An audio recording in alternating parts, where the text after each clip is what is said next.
Vamos lá.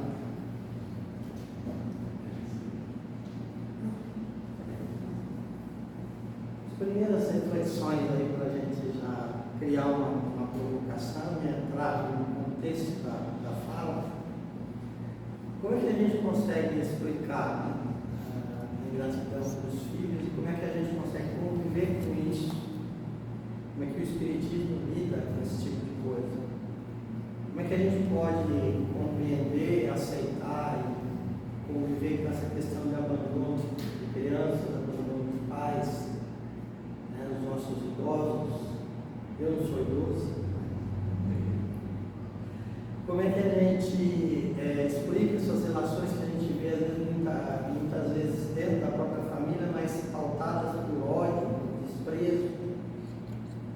Como é que a gente...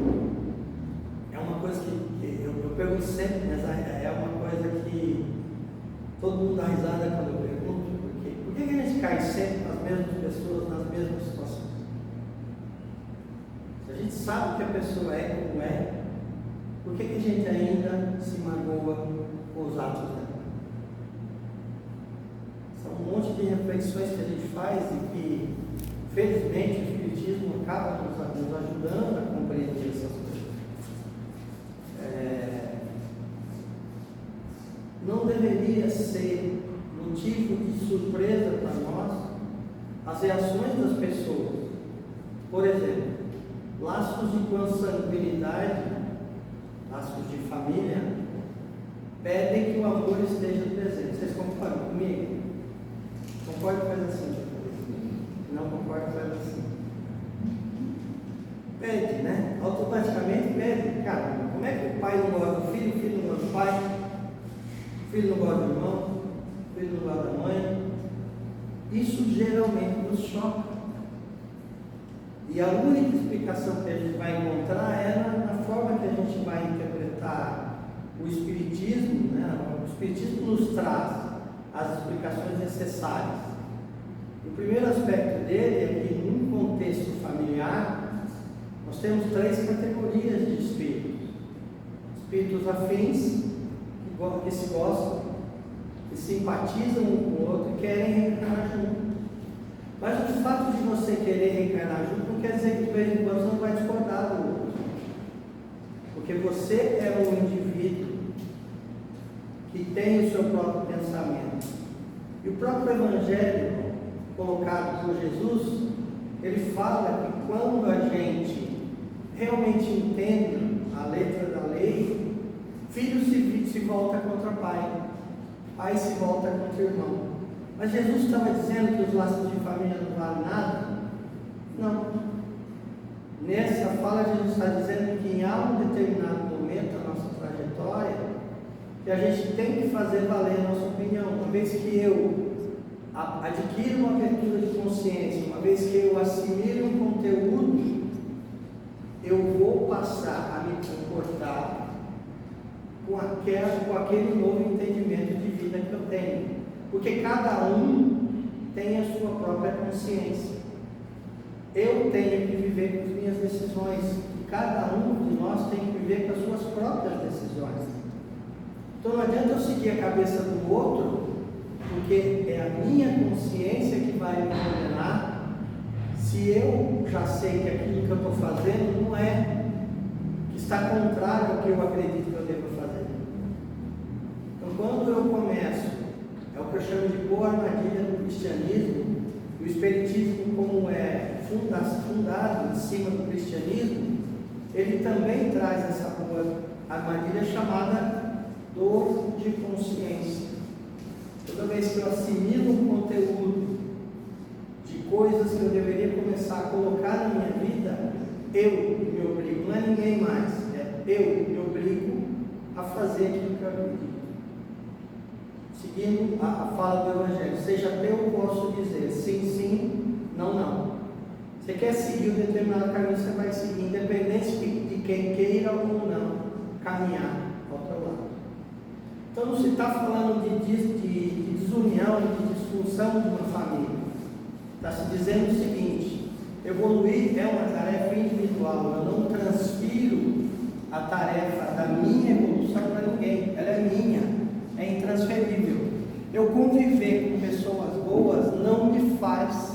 ser uma pessoa boa, se eu não utilizar essa convivência para modificar o meu próprio comportamento. Até aí vocês estão concordando comigo ou já começaram a discordar? Perdi alguém no meio do caminho, eu passo a recolher? Né? Então, como que nós vamos começar? Dois aspectos. Primeiro é a família espiritual. Os laços espirituais, eles vão se fortalecendo toda vez que eu vou me purificando. Ou seja, haverá um determinado momento na minha trajetória espiritual em que eu reconhecerei uma grande família, que são aqueles que eu fui criando laços de afinidade durante a minha trajetória espiritual. Todo mundo aqui gosta da mãe? Pode levantar a mão se gosta da mãe, né? Somente se ela estiver presente, você não vai tomar uma apanhada. Você gosta tanto da sua mãe encarnada, certo? Quando você estava encarnada numa vida anterior, você também gostava da sua mãe? Provavelmente, não sei. É difícil para nós deixar das pessoas que a gente gosta, por isso é tão difícil a gente morrer, não é? A gente acha que aquilo que a gente tem no momento é o melhor. Só que Jesus colocou a grande família como o destino de todo mundo. Quanto mais eu evoluo, mais eu amplio o meu conceito de família espiritual. Então tem um conceito de família espiritual que se perpetua com os laços de afinidade, e tem o conceito de família corporal. E o conceito de família corporal, os laços são mais frágeis. Por quê? Pela própria constituição da família. Dentro da família tem gente que se gosta, laços de afinidade. Tem gente que não se gosta, laços de antipatia. E tem gente neutra, tanto faz. O nosso objetivo maior é construir laços de afinidade os maiores possíveis, com o máximo número maior de pessoas. É por isso que a gente fica se revezando na carne. É um grupo de alguns bilhões de espíritos encarnando na Terra, se revezando para reencarnar na Terra. O número é mais ou menos, esse número de vez em quando muda de acordo com a literatura, de 25 a 30 bilhões de espíritos estão na Terra, no complexo Terra. Alguns estão nas zonas umbralinas mais densas, outros nas cavernas, outros na crosta terrestre, outros nas diversas camadas, nas colônias espirituais, nos hospitais, auxiliando. E estamos na carne 8 bilhões de espíritos, ou seja, para cada um encarnar tem 3 querendo a chance de reencarnar. E a gente vai reencarnando sucessivamente e se depurando e criando laços de afinidade cada vez mais. Eu consigo amar quem eu odeio? O Evangelho manda fazer isso, né? Eu consigo? Só se for vocês, eu não. Então o meu esforço é parar de odiar, eliminar os laços de antipatia, e é por isso que eu reencarno com um sujeito que eu não gosto. Só que o grande tchan da jogada, o grande segredo é, você não sabe que você não gosta. Você está reencarnando com ele, você às vezes não topa o sujeito, mas você se obriga a pelo menos conhecer melhor o sujeito, porque vocês vivem embaixo do mesmo teto. E a cultura e a crença e o jeito de viver diz que você é obrigado a gostar de quem convive com você no dia a dia. A pergunta que eu lhes faço é: se vocês soubessem que estão vivendo sob o mesmo teto com um criminoso, vocês dormiriam tranquilos? É por isso que Deus nos dá a bênção do esquecimento. Se eu soubesse que a minha mãe desta encarnação foi o meu amor do passado, eu conseguiria ter uma relação de filho com ela? Não, também. Aí a gente começa a entender por que as pessoas se odeiam, se matam. Aí a gente consegue entender por que existe pedofilia, por que existe uma série de problemas, abusos no lar, uma série de aspectos. Começa a ficar um pouco mais claro. Por que determinados sentimentos que a gente não consegue explicar, não consegue compreender, mas eles estão de certa forma movendo o nosso comportamento, toda vez que não estivermos vigilantes? Daí o conselho de Jesus: vigiai e orai, porque a vigilância faz com que nós percebamos que toda vez que eu estou diante de alguém que eu tenho um laço de antipatia, vibracionalmente eu sinto. Eu não tenho amigos que eu gosto mais do que os meus próprios irmãos. Eu não tenho aquela amiga legal que eu fico 10 anos sem ver ela. Quando eu vejo a gente se encontra, a gente passa a noite inteira conversando e fala: caramba, né? Como eu gosto dessa sujeita, desse sujeito. Irmãos, espíritos simpáticos. Então o senso de fraternidade e de irmandade, ele vai se ampliando conforme os laços de simpatia, que não são destruídos pela destruição da carne, os laços de simpatia se ampliando, e a gente vai angariando novos membros para a nossa grande família espiritual. E ao contrário, há espíritos que, quando a família corporal se desvanece da carne, cada um vai para um lado, não existe nenhum tipo de afinidade vinculada. E está tudo bem dentro da seara bendita, é normal, até que nós vamos perdendo essa coisa de criar laços de antipatia. Haverá um momento nessa terra bendita em que ninguém mais vai precisar pedir desculpa, porque vai virar todo mundo anjo? Não, porque a gente não vai se ofender mais com tanta facilidade como a gente se ofende. Se eu não me ofendo, eu não tenho por que me magoar com ninguém, não tenho por que esperar um pedido de desculpa. Cada um responde pelo seu próprio comportamento. Então, outro aspecto, o corpo procede do corpo. Papai e mamãe ajudam na formação do corpo do filho. Eu não preciso detalhar isso, vocês sabem como funciona. Mas o espírito não procede do espírito. Os espíritos, cada um é individual, e o espírito do filho não vai herdar hereditariamente nada espiritual do pai. Ele vai aprender através da convivência. Ele vai construir laços de simpatia. Ele pode ter afinidades com a família que ele está encarnando, como eu mencionei já.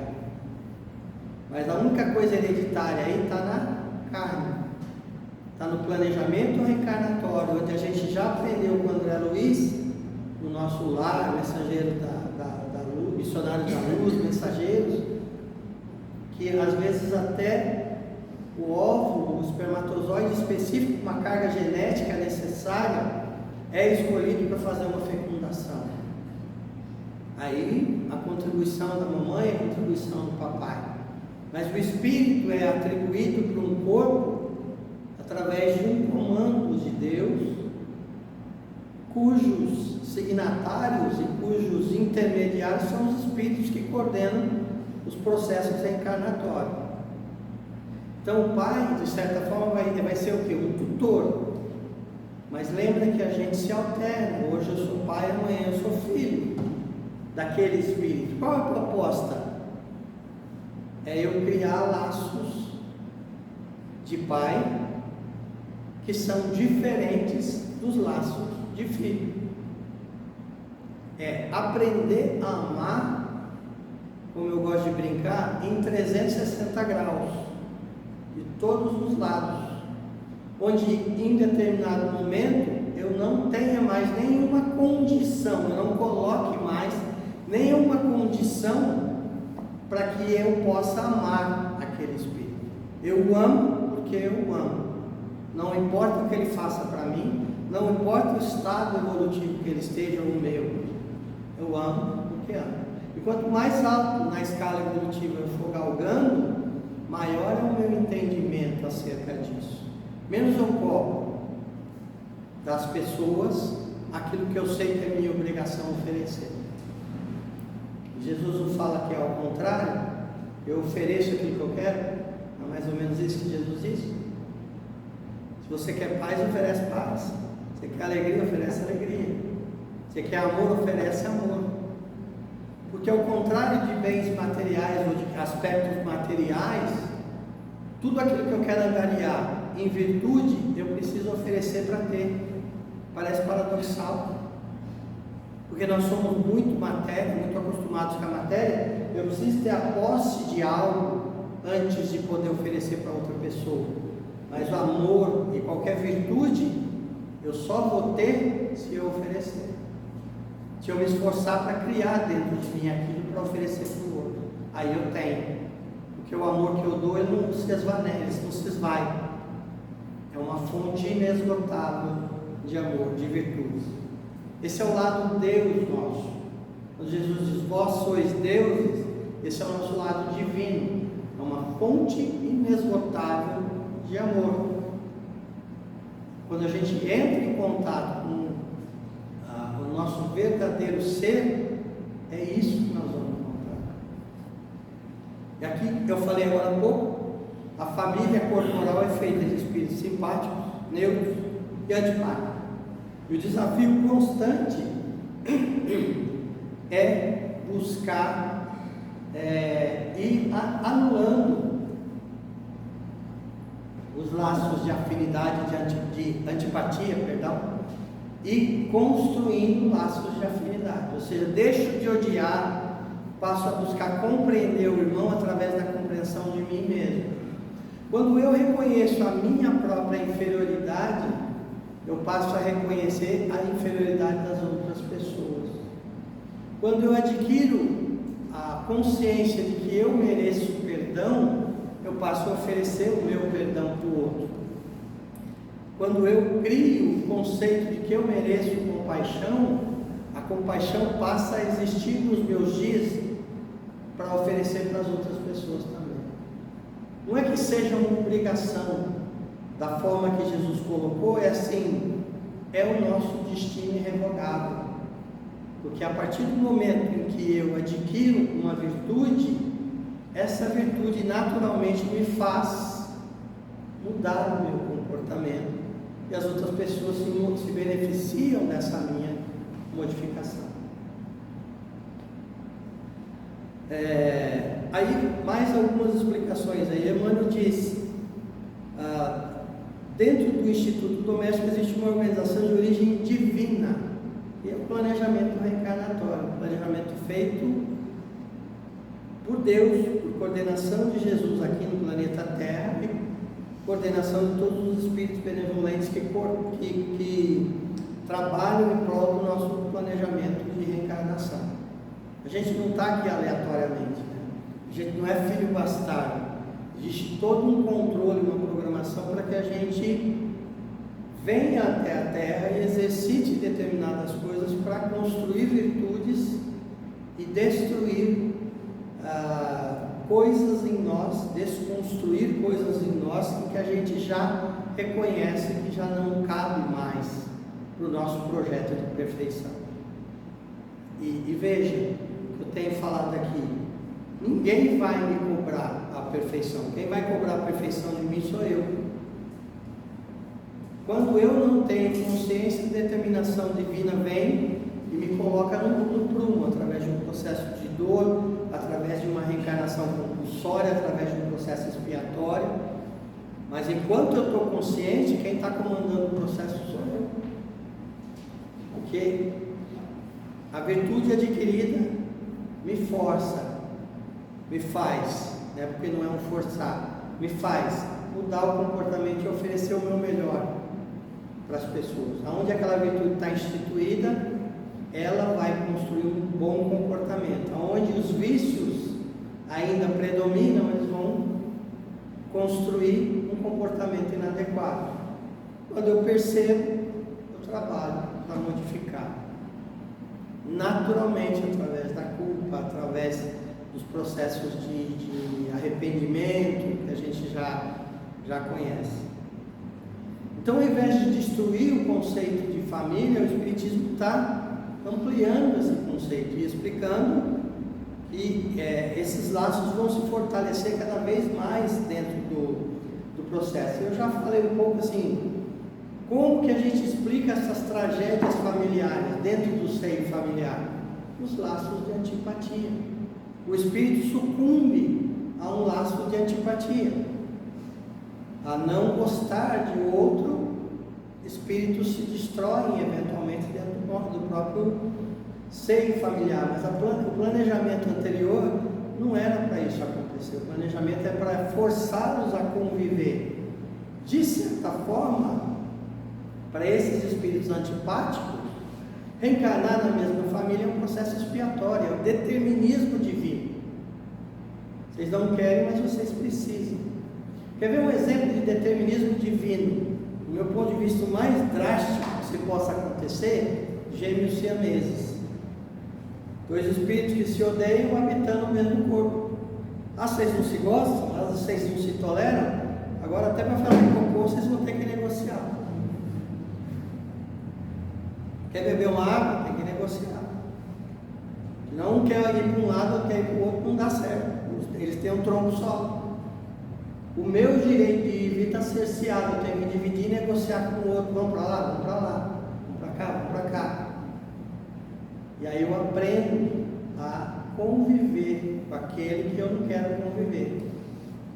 Para mim é o exemplo máximo que eu já li até hoje nas literaturas espíritas, de forçar uma convivência. Quando nós falamos de dificuldades na convivência, então são dois blocos aqui. Ali do lado esquerdo, que eu chamo de causas, e do lado direito aqui, o que eu chamo de efeitos. O fato de a família ser a união de algozes e vítimas debaixo do mesmo teto, gera o quê? Muita intolerância. O fato de ser um ambiente de reparação e resgate gera o quê? Como é um processo expiatório, vai gerar muito descontentamento. O fato de ter processos de afeição, um processo de animosidade, onde as pessoas se rejeitam, né? Afeiçoar, se aceitam, animosidade se rejeitam, vai acabar acontecendo discussões desrespeitosas. Um não respeita o espaço do outro, um não admite que o outro seja um ser independente, que tenha direitos e deveres. E, por conta de tudo que eu falei anteriormente, é um ambiente propício à influência espiritual, extremamente propício. E aí, o efeito disso, muitas conversações maledicentes. Então, o fato de eu ter espíritos que construíram laços de inimizade embaixo do mesmo teto vai forçar, de certa forma, a acontecer. Deus quer isso? Deus quer que aconteça isso? Obviamente que não, mas é natural que isso aconteça até que a gente aprenda a conviver um com o outro. O exemplo que eu uso sempre quando eu falo disso é: quem é pai e mãe, tem mais de um filho, antigamente era assim, pelo menos aqui no bate-pau era: dois irmãos estão brigando, a mãe trancava dentro do quarto e falava: só vai sair quando os dois aprenderem a conviver, a ser gente. Aí ficava um bravo com o outro, um bicudo com o outro, até que uma hora ou outra: olha, nós vamos ter que sair, então vamos parar. E aí a gente achava um acordo e saía do quarto, aí estava liberado de sair e brincar. Caso contrário, minha mãe teve 7, era difícil fazer isso. Caso contrário, então, mais ou menos isso que Deus faz com a gente. Está tudo preso na terra. Se vira. Existem leis naturais que vão disciplinar esse processo. Muitas vezes nós sucumbimos quando lutamos a boa batalha e cedemos espaço aos nossos instintos bárbaros. E as desgraças acontecem. Outras tantas vezes nós conseguimos domar o nosso espírito de porco e a gente consegue vencer. Não fosse isso, não estaríamos olhando para os livros de história E esse é um exercício muito legal de se fazer. Leia os livros de história, ou veja filmes, para quem gosta de ler livro de história, e de vez em quando a gente olha, nossa, como o povo era ruim naquela época, né? Vamos mudar a fala? Como a gente era ruim naquela época. Mas ao mesmo tempo, a nova fala é o lado cheio do copo. Nossa, como a gente melhorou, não é? Na época de Cristo, a gente pegava pão e vinho e ia assistir os animais destroçar outras pessoas nas arenas. Gente brigar contra a gente e não sair vivo. E a gente se divertia com isso. Hoje, se a gente vê gente brigando, discutindo, se estapeando e eventualmente se machucando, uma mulher sendo agredida, uma criança sendo abandonada, nos dá nojo, nos revolta, excita os nossos instintos e a gente quer matar o agressor, mas ao mesmo tempo os laços de empatia fazem doer em nós a agressão sofrida pelo outro, e isso naturalmente vai domando a nossa tendência de fazer o mal, porque a gente experimenta o mal na vida do outro, não necessariamente estando na nossa própria vida, mas a gente sabe que a gente já viveu isso em uma determinada trajetória. Eu adoraria um dia, na minha encarnação, trabalhar com criança. Eu estou montando uma creche em casa, já estou com 4 filhos. Eu adoraria trabalhar com criança, mas eu não consigo ainda. Se eu trabalhar com criança, eu vou levar para casa, e aí a mulher vai me matar. Mas eu convivo muito bem em auxiliar pessoas com depressão, pessoas que têm algum problema com vício, porque isso fala mais alto no meu íntimo, mas num ponto onde eu consiga me controlar emocionalmente para lidar com isso e não ter vontade de ficar levando as pessoas para casa. Uma criança eu ainda não consigo. Um dia eu ainda vou conseguir conviver com uma tragédia humana infantil e conseguir dominar as minhas emoções e fazer o que eu tenho que fazer sem misturar as coisas. Mas então o que eu digo? Por que eu estou dizendo isso? Alguns de nós valorizam muito entregar o sopão, outros valorizam demais fazer uma palestra, dar uma aula, entregar água no centro espírita. Independente da tarefa, a gente faz a tarefa que bate no nosso coração, essa a gente faz com amor. Então a gente começa a fazer essas, e conforme a gente vai se ampliando, a gente vai fazendo tarefas maiores, para que a gente possa ir melhorando, né? Outro aspecto, para a gente começar, eu falei muito da desgraça até agora, vamos falar de como que a gente lida com isso tudo, né? A primeira coisa é a compreensão. Não se revolte se teu irmão não gosta de você, não fica bicudo, como ele é natural. Como é que eu faço para... Qual que é a minha primeira reação instintiva? Estou diante do inimigo, eu ataco para me defender, não é isso? A reação instintiva é essa. Qual que é a reação natural do espírito que quer evoluir, do espírito que está caminhando em direção ao sentimento nobre? Por que eu estou com essa energia ruim em relação ao meu irmão? O que será que eu preciso aprender? O que eu preciso lidar? Como é que eu dou essa energia em mim, sabendo que Deus me colocou com Ele para que nós pudéssemos reatar e criar laços? Destruir laços de antipatia, construir laços de simpatia. Esse é o meu esforço diante dos desafios da convivência familiar. Então, o que eu tenho que fazer? Primeira coisa, reconhecer as diferenças, respeitar as individualidades. Diferença não é defeito. A diferença lá existe para quê? Para excitar a minha curiosidade. O outro pensa diferente de mim. Por quê? Deixa eu entender o racional dele. Deixa eu compreender por que ele está pensando dessa forma. Por que ele, criado na mesma casa que eu, pensa diferente de mim? O que será que eu posso aprender ali? Porque a Nelson Rodrigues dizia que a unanimidade é burra, né? E essa é uma coisa muito séria. Onde existe unanimidade, se parou o aprendizado. Se eu estou com a maioria, eu estou caminhando pela porta larga. E Jesus disse: se eu quero evoluir, eu tenho que caminhar pela porta estreita. Se há diferença, a minha curiosidade tem que ser aguçada para entender o porquê que ele é diferente. Por que aquilo é diferente? Porque pode ser que exista um aprendizado diferente para mim. Se está difícil conviver com outro, é porque talvez eu precise exercitar um pouco mais o que? Tolerância, paciência.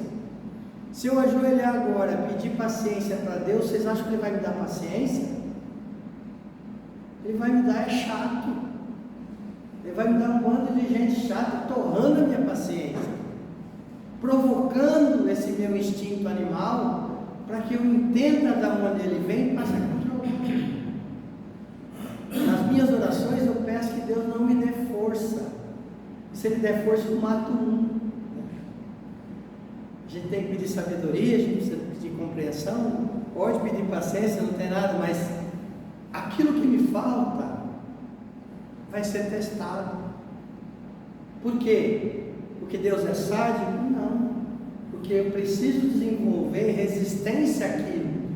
Eu preciso domar os meus instintos naquele quesito. Por que determinadas coisas? Essa é uma outra pergunta interessante. Se um amigo me pede uma coisa, eu faço. Se um cara que eu não gosto me pede a mesma coisa, eu não faço. Não está certo isso? É natural, mas não está certo.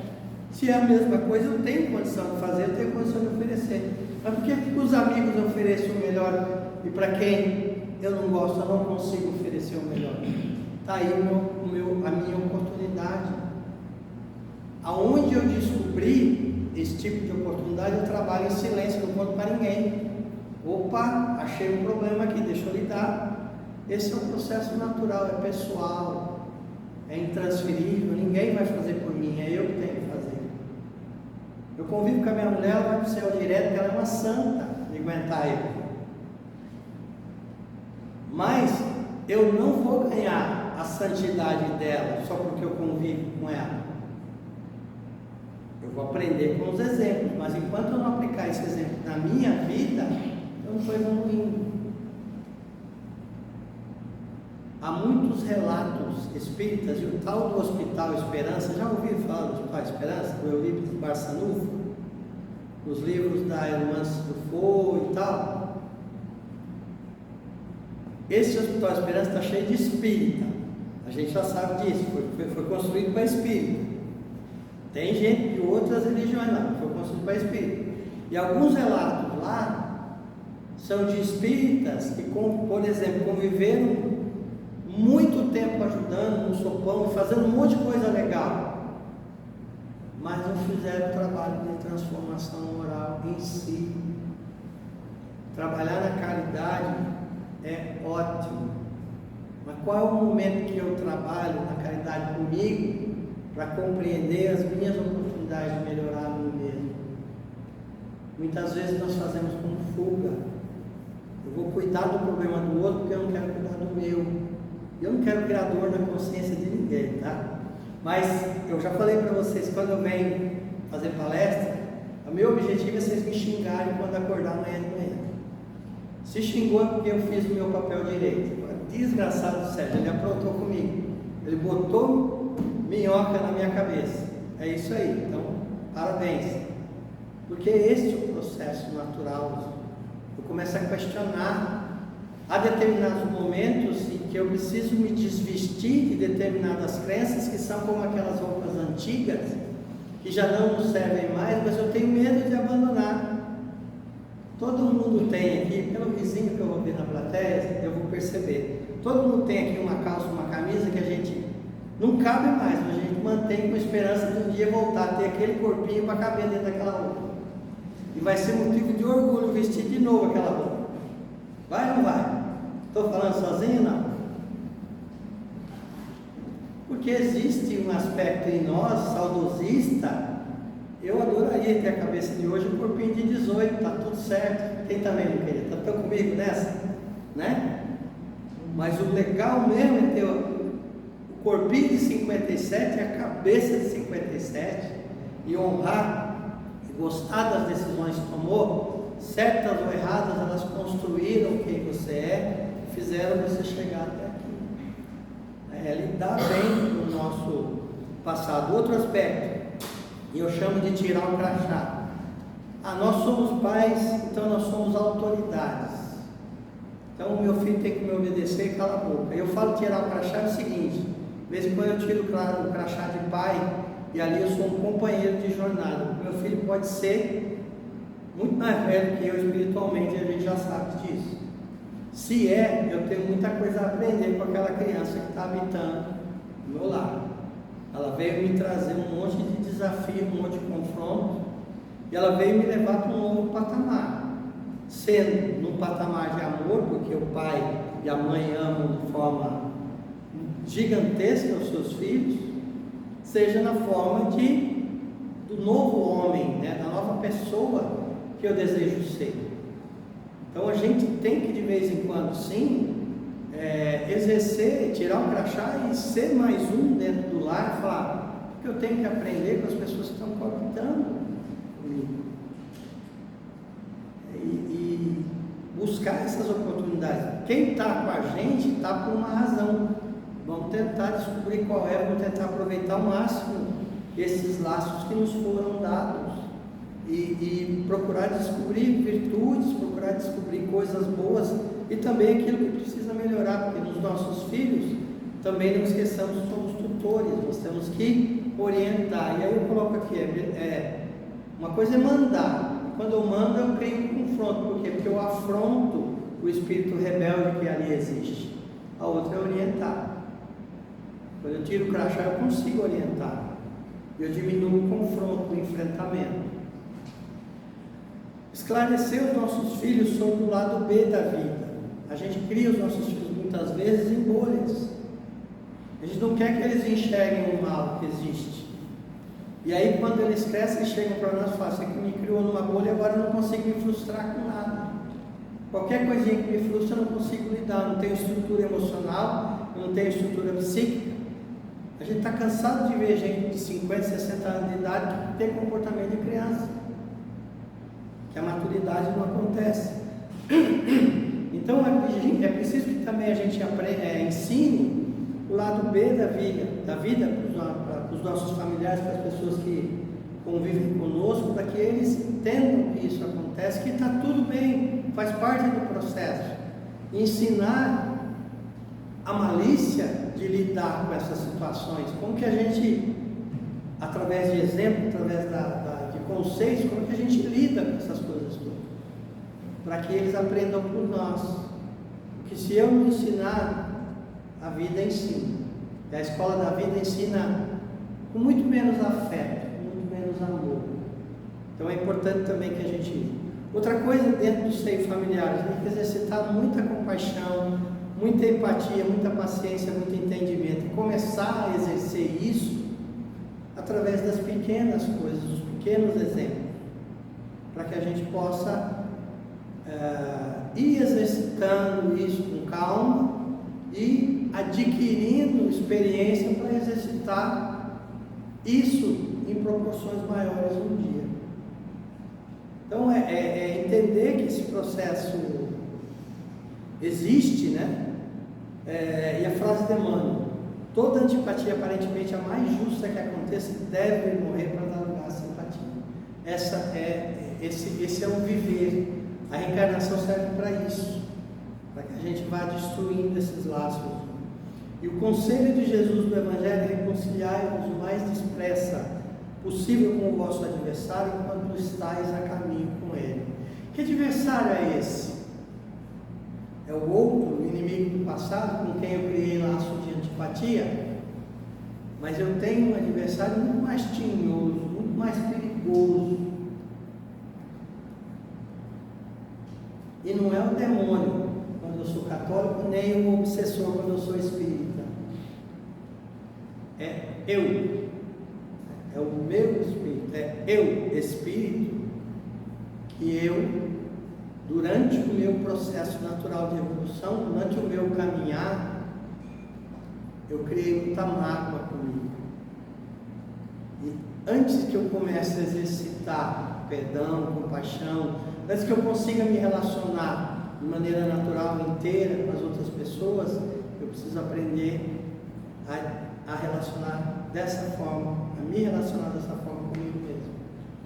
É preciso que eu volte e me resgate na minha infância, nas decisões que eu não tomei, nas atitudes que eu deveria ter tomado na minha adolescência, na minha idade adulta. A qualquer tempo é tempo para eu voltar e me resgatar à beira do caminho e reconstruir, porque enquanto eu estiver andando incompleto, que quem vai preencher o meu vazio sou eu, é o amor a mim, não é outra pessoa. Enquanto eu estiver caminhando por aí incompleto, eu nunca vou conseguir me relacionar de forma independente com ninguém. Então, o primeiro relacionamento que a gente precisa resgatar é o que a gente vive. Quando eu me amo, quando eu estou consciente das minhas limitações, me relacionar com o outro vai ficar muito mais natural, muito mais tranquilo, muito menos doloroso. Quando eu me respeito, eu não permito que outras pessoas me desrespeitem. Quando eu me amo, eu não espero que alguém me ame para eu me sentir completo. Quando eu tenho esse encontro em qualquer momento da minha vida, eu nunca mais vou caminhar sozinho por essa terra bendita. Eu coloquei aqui a fábula do porco-espinho, acho que a maioria já conhece, mas um conjunto de porco-espinho, muito frio no inverno, eles estavam dentro de uma caverna e eles começaram a se amontoar e um começava a ferir o outro, porque eles ouriçam, né? O nome dele é ouriço, ele ouriçam, e um espinhava o outro, um machucava o outro, e aquilo era muito dolorido, muito doloroso. E aí eles tomaram uma decisão: vamos combinar uma coisa? Todo mundo recolhe os espinhos, aí a gente consegue se aconchegar um no outro, ele consegue se aquecer e passar o inverno. E assim o fizeram. Assim é o nosso relacionamento nessa terra bendita. Recolhamos os nossos espinhos para que a gente possa conviver sem machucar o outro e permitindo que o outro também se aconchegue, chegue mais perto, para que a gente também se beneficie dessa proximidade. Viver na terra é uma tarefa bastante árdua, mas é uma tarefa necessária, uma tarefa bastante recompensadora quando a gente atinge o final da jornada. Era essa a minha fala. Eu espero que eu tenha provocado um pouco, tenha dado um pouco de dor de consciência, né? Mas que eu tenha também provocado algumas reflexões que vocês possam levar com vocês para a semana. Beleza? Vou passar para você depois a palestra. A palestra tem mais coisas. Se alguém quiser, procura o César depois aqui. Ou eu anotei também, deixar aqui. Se alguém quiser, falou: Sérgio, eu queria refletir, me manda essa palestra na íntegra para vocês, através do e-mail ou através do Instagram. Vocês me peçam. Beleza, César? Quer que faça a divulgação? Você vai fazer?